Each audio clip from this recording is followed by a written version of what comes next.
D'abord, bonjour, membres du jury, tous les gens qui sont ici pour nous visiter un peu. Comme je vous l'avais dit, je m'appelle au nom de Mahoro Laura. J'ai étudié à l'école primaire, là, Kigazura, à l'EPE Kigazura au Congo.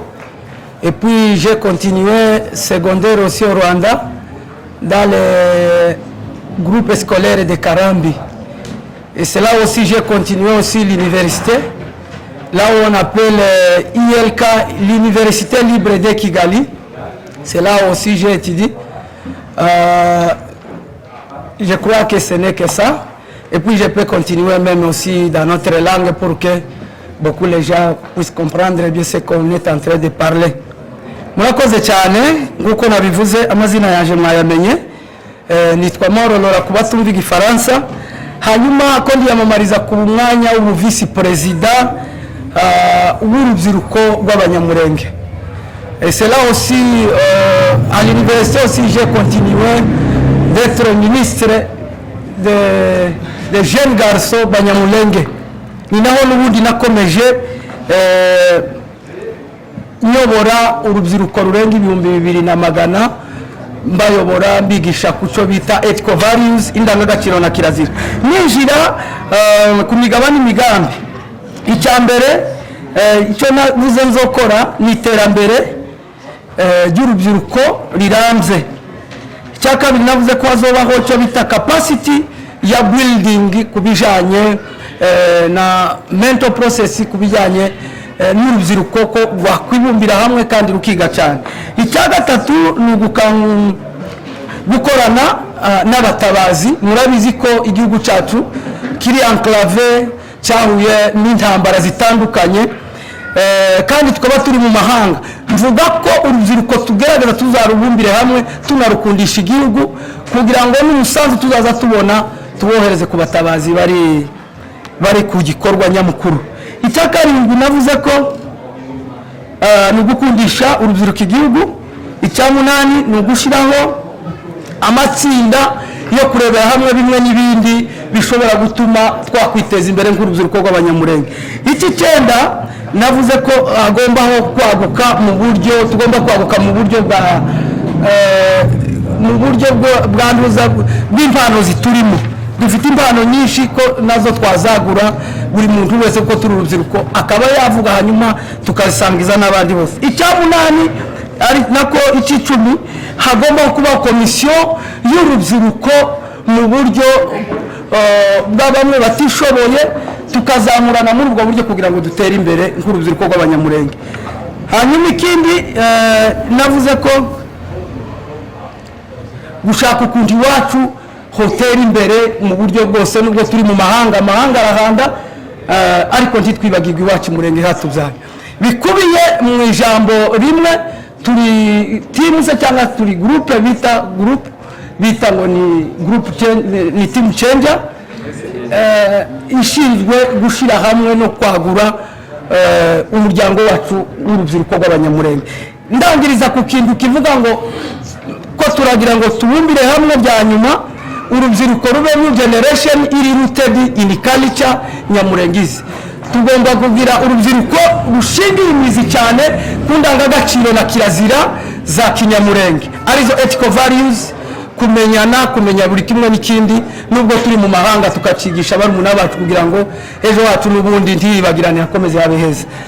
Ndangiza mvuga ngo nka vice president nimumbye icyizere abari hano abamambro du jury mwese kubyukuri mbashimira ariko kandi nifitiye icyizere rusake niyo babaje mu kubera ikunda kubika iravuga ngo iziyumvamo ndiyumva kuyobora urubyiruko nka vice president nka team se cyangwa se group changer. Murakoze cyane mwani bamuka. Murakoze cyane aza neza. Reka tugusabe utangire wibwira aba bantu bose baraha ndetse n'abandi badukurikiranye hanyuma uze kutubwira n'umwirondoro wawe urambuye n'umwanya wiyamamarizaho ndetse n'imigabo n'imigambi umwanya wiyamamarizaho ufite zose mu minota 5. Yes, bakoresha iminota 5 ko kugeza no maza 5 or English. nta kibazo ururimi wumva uri comfortable narwo nirwo uri buze gukoresha. Okay, thank you. Okay, first of all, good afternoon. My name is Rukiriza Muhire Justin. I'm from Gedurai, but my original country is DRC, where I was being born. In 1987. Yeah, I'm the one of a community of BANYAMULENGE school. I have been started in primary school since 1996 up to 2002. In 2002, I go to secondary school up to 2008. Then I started the university in 2009 up to 2012. When I have been reaching here in Kenya, I have been started also Bible school, where I have learned about leadership and mindset education. Experience of work. I have been worked in different institutions in school like WIBI, even NIPS, Nairobi Institute of Business, where I was teaching French, even marketing. Then I'm Focus. okay. Those are my experience of works. I have worked even in church as a secretary, but now I'm working as a president of youth in Gedurai. Thank you. About my intention of coming here to be candidate. In Kinyamulenge, please. Okay. Intego yanteye kuza hano kuba umukandida kuri uyu mwanya wo vice president. Nifuje gukorana na president uzatsinda. Intego yindi nyamukuru ni ukuzamura urubyiruko rwacu rw'abanyamurenge. Murabizi ko twagiye dutatana mu bihugu bitandukanye, ariko amahirwe ntago urubyiruko rwacu rufite amahirwe nk'ayo twageraga tukiba mu gihugu cyacu ku isoko. Kubera no kuba mu bihugu biteye imbere tugenda dusigara inyuma kubera kutiga, ariko nimungiriye icyizere kuntora kuba vice president. Intego yanje nzazamura urubyiruko mu bijyanye na education. Icyo ni kimwe abakobwa n'abahungu, kuko abakobwa bakunze gusigara inyuma cyane. Kindi kigira gatatu ni ukubashishikariza gukunda igihugu cyacu. Icyo ni ikintu numva ku mutima wanje kimbabaza cyane iyo mbona urubyiruko rwacu rugenda uko bidakwiriye, kandi ari twebwe bejo hazaza, kandi tuzobigeraho ari uko twageze gute twize kugira ngo tuzabashe kwiteza imbere. Iri ni jambo nasorezaho muri makeya ni ugushishikariza urubyiruko rwacu kutarangara ngo barangazwe n'amapariti atandukanye ngo jewe nduwahehe. Icyo cyo twagomba gufakasengaho, tugomba gushishikarizwa no kwiteza imbere nk'urubyiruko rwacu ruri hano muri Kenya. Tureba ejo hazaza, twibumbira hamwe, ubumwe bwacu nk'abanyamurenge tukabukomeza, tukareka kurangazwa n'abaturangaza kubera inyungu zabo. Icyo kintu icyo ngomba guharanira ni mu ntora kuba vice president wa youth muri Kenya. Murakoze. Koze cyane, koresha umwanya wawe neza. Wavuze ko amazina witwa Rukiriza Muhire Justin. urakoze kugira amahirwe. Uhaye ikaze wakwegera microphone. Hanyuma mu ncamake CV yawe kwibwira, hanyuma imigabo n'imigambi yawe uraza gufata. Ok, merci beaucoup. Je réponds au nom de Byishimo Félix. Je suis natif du Congo, nationalité congolaise. Je suis né à Minembwe, précisément à Irundo. J'ai fait mes études à l'Institut Irundo. D'abord, j'ai fait mes études primaires à l'école primaire. J'ai fait mes études à Irundo, école primaire Irundo. J'ai continué mes études à l'Institut Irundo. Et j'ai étudié aussi à l'Institut de la patience à Kalemi. Je suis ici, j'habite à Nairobi, précisément Kayole Nyamavira. Je suis responsable, père de 3 enfants, un garçon et une fille. Je suis ici comme un candidat de vice-président de la population de BANYAMULENGE, communauté BANYAMULENGE. Bon, ce que je vais faire, mu kinyamurenge imigabo n'imigambi itubwire mu kinyamurenge. imigabo n'imigambi icyo tugamije gukora cyangwa se icyo tuzokora, gahunda twihaye nka vice perezida w'urubyiruko rw'abanyamurenge hano Nairobi, nicyo bita mu rurimi rw'icyongereza bottom up, kuva hasi ukazamuka. Turashaka kuzamura abasore b'abanyamurenge hano muri Kenya Nairobi. Turashaka amajambere ku rubyiruko rw'abanyamurenge. Turashaka kwihesha agaciro mu gihugu twahungiyemo. Mu gihugu twahungiyemo turashaka kwihesha agaciro. Turashaka kwiteza imbere, yani development. Turashaka amajambere nk'abasore b'abanyamurenge. Hari ibyo duharanira kugeraho titubishikire kubera kuko nta bumwe dufite. Rero turashaka guhura nk'urubyiruko, twihuze kugira ngo tugere icyo tugeraho ku bwoko bw'abanyamurenge, nk'abasore b'ubwoko bw'abanyamurenge. Hariho ibyo duharanira, ibyo dutekereza gukora tukabura aho tubikorera kubera kuko tutari hamwe. Ariko icyo dushaka ni ubumwe, icyo dushaka ni ukwihesha agaciro. Hari ibyo dukorerwa ugasanga ko turazira uko twaremwe kuko turi abanyamurenge. Ibyo rero nibyo tuhaduharanira kugira ngo tumareho. Ega turi impunzi, ariko rero turashaka kwihesha agaciro nubwo turi impunzi. Kuba turi hano tuzi impamvu yabyo, ariko hari abadusuzugura kubera kuko tutari iwacu. Rero turaharanira cyane cyane kwihesha agaciro, kwibumbira hamwe, kumenyana k'urubyiruko. Kuri ubu hariho umubare w'urubyiruko, ubu hariho twabaza akavuga ngo simbazi, hari abo duhura tukavuga ngo ntitubazi, ariko turashaka kugira ngo tumenyane. Nyuma yo kumenyana hari icyo tuzokora nk'urubyiruko, hari icyo tuzageraho, hari icyo tuzofasha ababyeyi, hari icyo tuzofasha abo twasize twebwe twaje no mu buhungiro. Hari byinshi tuzogeraho nk'urubyiruko rwacu rw'abanyamurenge. Ikindi, hariho abasore baba bafite imyitwarire itariyo. Turashaka kugira ngo abo basore nabo tubegereze, tubinjize muri gahunda y'imyitwarire myiza ya gikristo.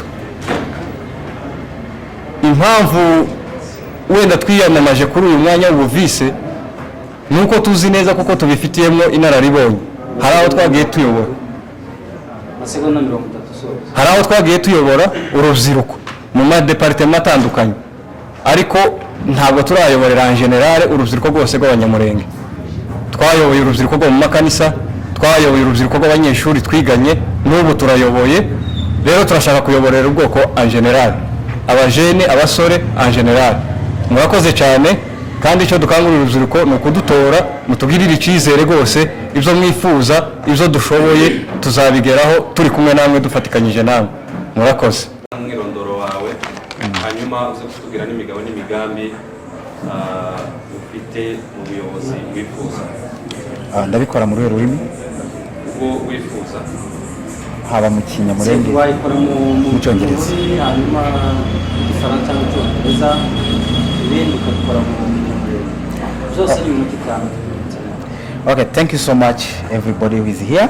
My name is Andrew Iranzi. I have another name as a nickname, Ilam Kadur. I normally do in social media. I'm 20 years old. Sorry? So I'm 20 years old. I born in DRC, Congo. I'm Congolese. Then I'm single but willing to get married as soon as possible. My background about high school, my background about education.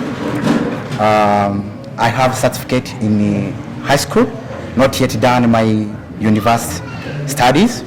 My experience about leadership, I'm already a leader because I have that passion in me. Then I'm willing to be a leader because I can make it.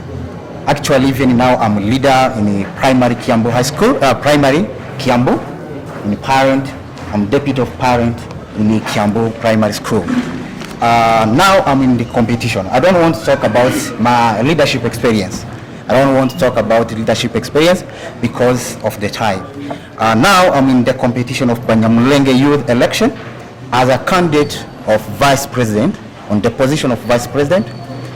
My purpose to be in this competition is because, number one, I want to bring a change in this generation, youth, because youth is our power, youth is our future. So that's number one. Number two, I have slogan what I want to use in my campaign. My slogan is keep hope alive. Means what? Even if we are passing through difficult situation, even if you are passing in difficult situation, you do not stop believe what you want. So in our community, actually we are passing in different situation. There are some people, they want to eliminate our community. They want to eliminate our community. So my purpose is to tell everybody, don't wait for the perfect moment. Just take moment and make it perfect. Because if you wait the perfect moment, maybe it will not come. So we are the solution of the current problem. Thank you so much. wavuze ko witwa nde? Andrew Iranzi Mugaza. Iranzi. Mu magambo make kuko warusigaranye umunota umwe sa n'usubiramo ibyo bintu Kinyamurenge. Murakoze cyane, nitwa ku migabo n'imigambi gusa. Ntabwo ndi buvuga ibintu byinshi, navuze ko mfite slogan yanjye ivuga ngo guhorana icyizere niko kubaho. So mu gihe uzaba watakaje icyizere, kubaho kwawe ntaho kuzaba kwihari. Buri umuntu wiyahura ni umuntu warangije gutakaza icyizere mu bitekerezo byiwe. So kwiyahura kwa mbere ni ugutakaza icyizere. So rero ngewe nindamuka ntowe inshingano zanjye ni ugukangurira urubyiruko, kubakangurira guhorana icyizere. Yuko turi guca mu bibazo byinshi, dufite intambara, dufite abantu bahagurukiye kutwica, bahagurukiye kutwima uburenganzira bwacu. Solution ni twebwe igomba guturukamo. Navuze ko tutagomba gutegereza ibihe byiza. Ibihe ntuzategereza ibihe byiza. Sometimes bishobora kutaza. Ibihe ugomba gufata ibihe ufite ukabigira kuba byiza. Ni twebwe tugomba gufata ibihe tukabigira byiza. Niba bari kutwica, niba bari kugira gute, ntabwo tugomba kwicara ngo dutege amajosi ngo batwica, ahubwo reka dufate ibyo bihe tubikoresha kuba byiza. So ngewe urubyiruko numva narukangurira gukunda igihugu, numva ko tutagomba kuba give up, nitwe hejuru hacu hazaza, nizo mbaraga zacu. Mfite byinshi nakagombye kuvuga ibyo ngomba gukora, ariko nimara gutogwa kubera ko mfite icyizere 100% ko ndi gutsinda aya matora ku mwanya wa vice president. Tuzaganira na community na team tuzaba tugiye gukorana kugira ngo tugende tugezaho byinshi. Hanyuma amazina sevi yawe, imigabo n'imigambi yawe byose mu minota itanu, kandi uzagerageza kugasinda. Sawa. Au nom, je réponds au nom de Doudou Jean-Claude. Au nom, je réponds au nom de Doudou Jean-Claude.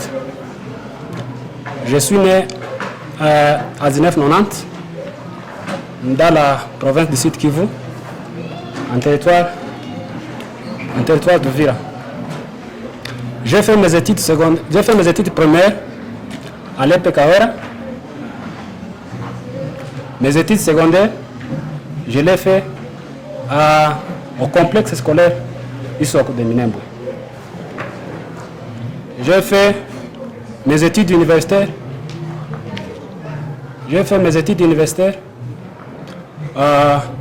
dans la province du Sud Kivu, à l'institut qu'on appelle l'IRG, dans la commune d'Ibanda, comme tout le monde le savent. J'ai fait la G1, G2, la G3 en phytotechnie, sciences agronomiques. Maintenant, kubera ko nateguye imigabo n'imigambi mu rurimi rwacu twumva twese, nayiteguye mu bice nka bibiri. Imigabo n'imigambi nateguye guharanira kuzamura imyumvire ya kinyamurenge cyane cyane mu basore bacu.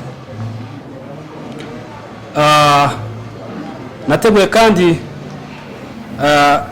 kuzamura imyumvire mu rwego rwo kurandura amacakubiri, kuko tubibona abasore bahara amacakubiri menshi, ariko ibyo nabyo nzabikora nindamuka ntambutse. Strategie rero nzakoresha kuvuga ngo nkore ibyo mvuze. Nateguye strategie nka zingahe, kubera ko divise wenda nza kuba president nari kubirambura cyane. Nateguye strategie nzashakisha les experts sociologiques cyangwa se théologiques, murabizi wacu turafite benshi. Ntegura kandi guharanira kuzamura imyumvire ya buri munyamurenge ku isi hose, cyangwa se umunyamurenge wese ahari, muri platform zose zishobora zose nzazikoresha ndamuka mungira icyo cyizere. Tekereza kandi guharanira kuzamura imyumvire y'umunyamurenge ahatuye hose, mbinyujije naniga gusubiramo, nzaharanira guhuza ibice bitandukanye mu bwoko bwacu, kubera imyumvire twumva y'abafite bino bya imyumvire itandukanye ya genocide. Ibyo byose ndaharanira guhuza ibyo bice byose by'urubyiruko kugira ngo mbashe guhuza iyo myumvire yabo bose. Abatarabyumva nzagerageza kubibumvisha. Ikindi cyongeho, nzaharanira imyumvire y'umunyamurenge wese mu gukunda igihugu cyacu, hagamijwe mu gutahuka tuva mu buhunzi turimo. Ubuhunzi ntabwo bitubereye, cyane cyane nk'abasore, kuko nitwe mbaraga z'umurenge wacu, ntabwo bitubereye. Ikindi cyongeho, nzaharanira kandi gukundisha igihugu aho twagisizemo, kuko ni bimwe mu mbaraga dufite hano muri Kenya, kuko dufite abo twasize iwacu. Ikindi kandi nzaharanira guteza iwacu imbere, nzakundisha ubwoko iwacu guhera mu bikorwa bitandukanye. Ubworozi nkuko nabwigiye nzabikora bwa kijambere, amashanyarazi nkuko muyumva hayakogwa nzasutena sekiso. Ikindi cyongeho, nzakoresha structure zose, imbaraga zose nshoboye kugira ngo nteze iwacu imbere. Murakoze. Urakoze cyane. Twibutsa amazina nitwa Dudu Jean Claude. Mwiriwe neza. Amahoro. Hanyuma uraza kutwibwira CV yawe, hanyuma n'imigabo n'imigambi yawe byose biba bikoresha mu minota itarenze 5. ureba kuri kamera. Murakoze cyane. Je nitwa Ndaruhutse Mbonimpa Felix, ndi umunyamurenge. Nitwa Ndaruhutse Mbonimpa Felix, ndi umunyamurenge. Ndi hano uyu munsi ahategurwa igikorwa cyiswe amajonjoro y'amatora y'urubyiruko muri Kenya, Nairobi. Njyewe ndugomba bw'izina,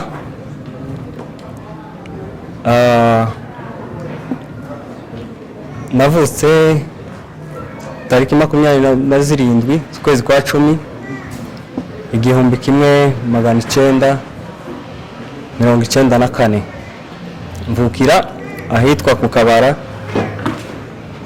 Kabara ni muri groupement ya Balala Nord secteur de Tanganyika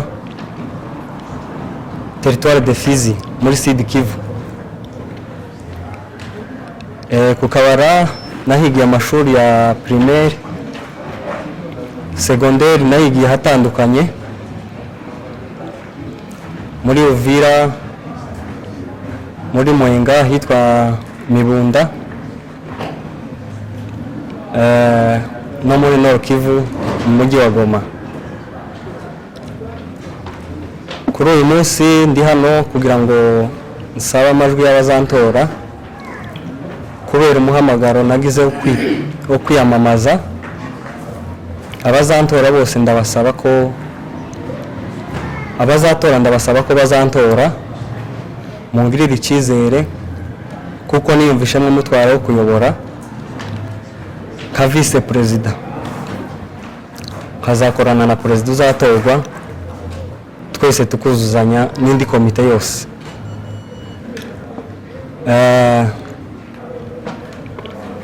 Ikindi twababwira nimudutora mukatugira icyizere mukadutora tuzabatumikira ibyo muzadusaba byose by'ingenzi tuzabikora nk'uko bikwiriye ka komite muzaba mwitoreye. Imigabo n'imigambi yacu ni ugushyira urubyiruko imbere, urubyiruko rw'abanyamurenge ruri muri Kenya, kurushishikariza kwiga, kurushishikariza kumenya talenti zabo nk'urubyiruko abari mu bikorwa bitandukanye, kubashishikariza kumenya uburenganzira bwabo no gukoresha impano zabo nk'uko bazifite. Ibyo byose nka komite nimudutora tuzabibafashamo k'urubyiruko. Ikindi abifuza bose ibikorwa by'urubyiruko tuzabibafashamo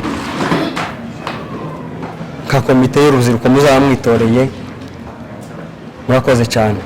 Gerageza wenda gusobanuza ibibazo bivuze ururimi wahisemo hariya Icyongereza cyangwa Igifaransa.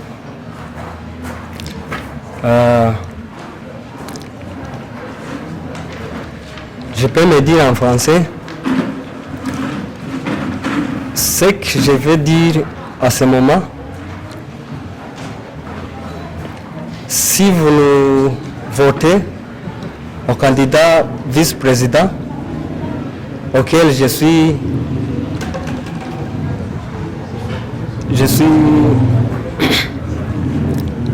candidat au vice-président, je vous demande de me choisir parce que si vous nous choisissez, nous devons faire ce que vous nous allez demander. Merci. Saba urakoze cyane gukoresha umwanya wawe neza kandi ukonje. Merci. Uraho neza? Uraho. Reka tugusabe utangire wibwira abantu bose bagukurikiye, yaba abari muri iki cyicaro ndetse n'abagukurikiranye kuri internet. Wabwira umwirondoro wawe mu buryo burambuye, hanyuma uvuge imigabo n'imigambi yawe umwanya urimo guhatanira mu kuyobora urubyiruko rwa Kenya. Thank you. Minota 5 niyo ufite yonyine, ugerageze wikoreshe neza. Sawa, murakoze Banyamulenge, chers compatriotes, muri hano abadukurikiranye kuri media, les membres du jury, les journalistes, Sali, turabasuhuje. Ku mazina nitwa Nsanzamahoro Claude, ndi umwega nkuko nitwa Kega, ndi umunyamurenge, ndi umukongomani digne de son nom et très fier. Ndi hano naje kwiyamamaza kugira ngo mpagarare muri secretariat cyangwa se mu mwanya w'ubunyamabanga. Ndibaza ko mu buryo bw'imirondoro niyo ngiyo ndashatse mukonkorera munsi y'idarapo ririmo ubururu, umuhondo ndetse n'umutuku, bisobanura byinshi ntago tugiye kuja muri civisme. Thank you. tugusabe rero duhe imigabo n'imigambi yawe niba imyirondoro ari yo yose. Yego. Yes, okay. Imigabo n'imigambi ntago ari myinshi cyane, ndaza kubabwira ico nzakora nindamuka ngira ico cizere, ariko nanone ntabwo nzaja beyond, ntabwo nzaja hejuru ya statut mfite comme un réfugié à l'étranger de mon pays, kandi ngomba guservir notre communauté aribo Banyamulenge nanje ndumwe muri bo. So uyu munsi ni umunsi w'amateka ku Banyamulenge, urubyiruko ruri hagati y'imyaka membre de jury baduhaye, turabyishimiye kandi n'intambwe tutigeze tugeraho mu myaka 10 imaze guhita. Rero uyu munsi ni umunsi mwiza, turabushimye. Hanyuma by the way ndi umukandida independent, ntago believing kuri group cyangwa any party cyangwa any association. Nyuma yo kubyiyumvamo ko ngomba guhagarara kugira ngo murikire rubanda, kuko nanone nabishize mu nshingano za buri munsi zo kumurikira rubanda.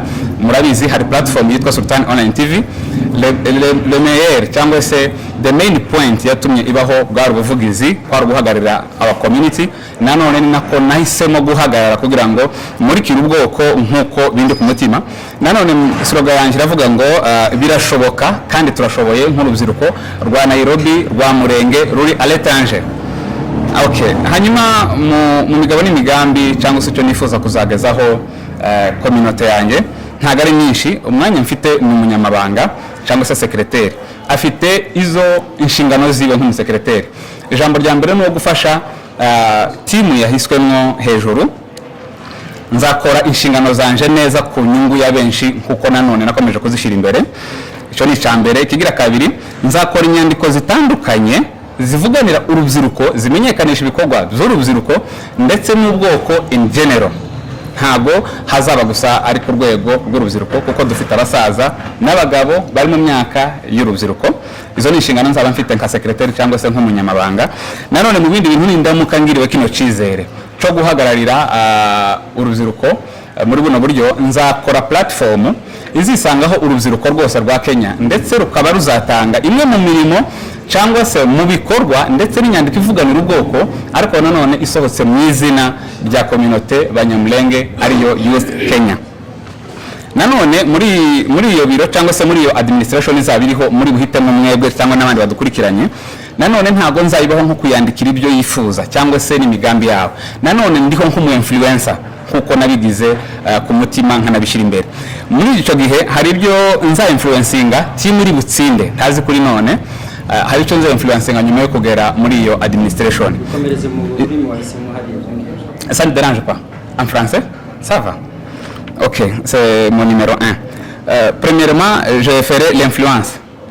Ok, urambabarira ndaza kubisoma mbishire mu gifaransa kuko biteguye mu rurimi rwanje kuko bose siko bumvuga rurimi ngiye gukoresha. Yes, ego no ijambo rya mbere nzakora influence mu buyobozi buzaburiho bw'urubyiruko mu rugamba rwo guca amacakubiri. On est divisé. Alors comme notre jeunesse, nous devons être unis comme indique notre hymne national. Nous devons être unis. Muri iyo union nanone hariho abantu tuba tudafite ibitekerezo bimwe. Nanone tuzishinga itegeko nshinga ry'igihugu cyatwibarutse. OK, grand merci. Oui, comme nous avons de différentes pensées, ou soit l'expression je suis libre de parler ce que je veux, de prononcer ou soit de dicter ce que je veux à propos de ma communauté, je ferai tout ce qui est possible de déterminer la division de notre communauté afin que nous soyons unis. Là, je vais me renseigner à l'article de notre Congo, article 22, number 22 et 23, qui parle de l'expression. On est libre de s'exprimer. Tu dois t'exprimer. Tu es citoyen congolais. Ça, c'est un. Dédé, qui est numéro 23, qui parle. Tu es libre de penser ce que tu veux. So, icyo nshaka kuvuga ngaho tuzatandukanya imyumvire kumva ko ari opposition, ahubwo twumve ko tugomba kugira imitekerereze itandukanye kugira ngo tube ini tube umwe. Ça c'était mon numéro 4, numéro 5. Nk'umugwanashaka, on est à l'étranger. Nous devons avoir quand même quelques contributions pour sauver notre pays. Nimingera muri iyo biro. Inota yawe yarangiye, reka tugutwongera amasegonda 30. Okay. Muri amasegonda 30 mfite byinshi nza influencinga abantu bazahabwa uwo mwanya. Sirse kuba Kongomani cher compatriote barahatandukanye bari kutureba kuri media cyangwa se n'abandi turi kumwe, nindamuka ngibicizere je ferai tout ce qui est possible kandi byose tubigezwaho naam merci je vous remercie. Good afternoon, everyone. reka tubanze tuguhe ikaze nifate n'ubumenyi Sorry. meze neza. Yes, yes. Hanyuma uraza kuduha sekuru cyangwa imyirondoro imigabo n'imigambi yawe byose mu gitabo. Okay. My name is Grace Umtoni. I'm 26 years old. I'm a Congolese by nationality. I'm a refugee in Nairobi. My academic background, I did my last 2 years of primary education here in Kenya, proceeded to high school for 4 years, completed in 2015 with a B-, and I was number 2 in the whole school. A few months later, I was lucky enough to secure a scholarship under Windle Trust Kenya, where I went to University of Nairobi and pursued economics and statistics. My professional background, I've done marketing in real estate. That was immediately after high school, and then when I finished school in 2019, I joined event planning, which I still currently do. I do event planning. I'm also a businesswoman, business owner. Yeah. The promises zanje nazivuga mu Cyongereza. I'm a person of high integrity and will therefore be transparent about where the money goes. Something else, I will take initiative to establish a system that can be easily understood by all the stakeholders. Thus is the inflow and outflow of money. This will facilitate collection, funding, and disbursement of money for any project undertaken by the BANYAMULENGE youth. I will also take initiative to organize a financial literacy program for the BANYAMULENGE youth. This is to ensure that our youth have a better understanding and will be able to acquire different financial skills such as budgeting, savings, and investment. This is because as refugees here in Nairobi, we are not able to get work permits, even the ones who have gone to school. So this forces us to venture into businesses.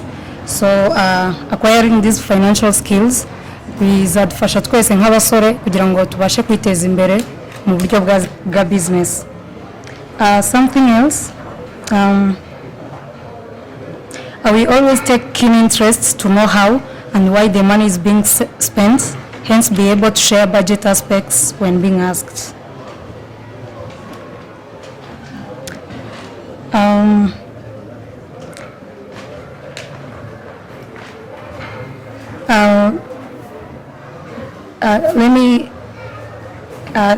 The other one is, although it's not in the treasury, but it's a passion of mine. It's the issue of early marriages. We have our young girls who are getting married very early, and some are even supported by their parents. Turasaba abayobozi bacu bakuru kugira ngo bajye bavugana n'abasaza, twe tuzavugana n'urubyiruko. I'm ready to mentor young girls, to a mentoring, bareke dropping out of schools. They continue with their education. We teach them the importance of education kugira ngo bashe gusecuring a safer futures. Umunota umwe usigaranye, reka tugusabe ukore summary y'imigabo n'imigambi yawe mu rurimi rw'ikinyamulenge. Nari maze kubivuga ahangaha. Summary. Yeah. Nzakora system iri easy twese ku understandinga. Biro bizadufasha kumenya amafaranga yinjira n'asohoka haba stakeholders cyangwa abantu batanga amafaranga. Ikindi ni cyo cya financial literacy program, tuzajya duhura nk'abasore b'abanyamurenge kuko abenshi bari muri business, kuko ntabwo tubasha kubona work permits, uvuga ngo abenshi turi muri business. Rero dushobora kuzajya duhura, we learn from each other kugira ngo tumenye aho dushobora gukura capital, twige gusavinga, twige aho dushobora kuinvestinga bafite amafaranga, tumenye n'uburyo dushobora kugrowing amafaranga yacu. It can be through money market funds, and there are so many other ways. This year's International Women's Day was breaking the barriers. Natwe nk'abakobwa b'Abanyamulenge, we are here to break the barriers. Murakoze. meze neza CV yawe n'imyirondoro hanyuma n'imigambi yawe. Thank you. Good evening, everyone. As I said before, my name is Alice Nyabitanga Gapingi. I live at Kayole. I have 26 years old. I am Congolese by nationality at community of Banyamulenge. I am a single. About my background, about my education background, I have a diploma in accountants. I also had a short course in commercial law. I have been an accountant in cooperative Abihuj within 2 years ago. But for now, I am an entrepreneur. I am fashion designer and beauty. Yeah, murakoze. Imigabo n'imigambi yanjye nimunyizera mukangira icyizere Okay, pardon. Ndi kwiyamamariza ku mwanya w'ubutreasure cyangwa se umucungamari. Nimunyizera mukantora nkurikije indangagaciro zanjye, ndi umunyakuri, nkunda ukuri, ndi inyangamugayo, nzakorana n'ubuyobozi buzajyaho mu buryo bwo guteza imbere urubyiruko rwacu, nko mu buryo buri innovation cyangwa se gukora mu buryo bw'iterambere buri technology, like nko kubika amafaranga muri zafunguza account mu buryo tuzabikamo amafaranga, apana gufata amafaranga tukayashira mu mago. Ikindi nzazamura urubyiruko rwacu mu buryo bw'icungamari. Another point, indi point ni accountability. Nzakora inshingano nk'uko nzaba nazihawe z'icungamari, ahubwo ntabwo bizaba ari ukubika amafaranga gusa, ahubwo nanjye ngomba kugira contribution yanjye mu buryo bwo kuzamura urubyiruko rwacu.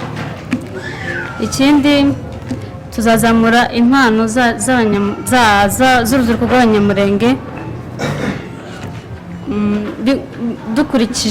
dukurikije umutungo uzaba uhari. Like hari abana b'Abanyamulenge bafite nk'impano zitandukanye ariko nta buryo bafite bwo kuzamura za mpano zabo. Hari nk'abafite impano zo gushushanya ariko bakaba badafite bwa bushobozi bushobora gutuma bakora za mpano zabo nk'uko bikwiriye, bakabura ibikoresho. Ubwo rero muri icyo gihe tuzafatanya n'ubuyobozi buzaba buhari, tuzamure izo mpano, tubafashe kubagurira ibikoresho bitewe n'umutungo wacu tuzaba dufite nk'urubyiruko rw'Abanyamulenge muri Nairobi. Nimungire icyizere tuzakorana nk'uko bikwiye, nzaca bugufi, nzakorera munsi y'ubuyobozi. Murakoze cyane. Alice, urakoze cyane.